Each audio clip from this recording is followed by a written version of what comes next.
আমরা কেউ কেউ জানি এখনো বিয়ে হয়নি জিয়াউল রোশানের, তাই ভিডিওর থাম্বনেইলে দিয়েছে বিয়ের আগেই বাবা হলেন রোশান। 11 মাসের ব্যবধানে দ্বিতীয় সন্তানের বাবা হলেন ঢাকাই সিনেমার নায়ক জিয়াউল রোশান।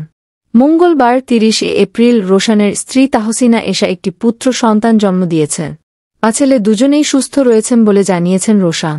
বুধবার 1 মে দুপুরে রোশান তার ফেসবুকে একটি স্ট্যাটাস দিয়েছেন। তাতে এ নায়ক লেখেন, কন্যা ফেরিহা আমাতুল্লাহর জন্মের 11 মাস পর গতকাল একটি পুত্র সন্তান আমাদের জীবনে এসেছে।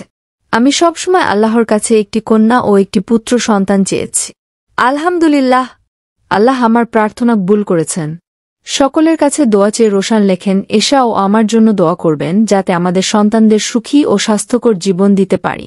2020 সালের 11 জুন তাহসিনা এশাকে বিয়ে করেন রোশান। সেদিন তার এক বন্ধুর উত্তরার বাসায় কাজী ডেকে বিয়ের আনুষ্ঠানিকতা সম্পন্ন করেন। গত বছরের শুরুতে গোপন বিয়ের খবর জানান রোশান। একই বছরের 24 মে কন্যা সন্তানের বাবা হন রোশান। জাজ মাল্টিমিডিয়া প্রযোজিত রক্ত সিনেমা দিয়ে ঢাকাই সিনেমায় অভিষেক ঘটে জিয়াউল রোশানের। এই সিনেমায় পরিমণির বিপরীতে তাকে দেখা যায়। এরপর বেপরোয়া, মুখোশ, সাইকো ও অপারেশন সুন্দরবন সহ বেশ কিছু ব্যবসাসফল সিনেমা উপহার দেন এই ঢাকাই সিনেমার নায়ক রোশান।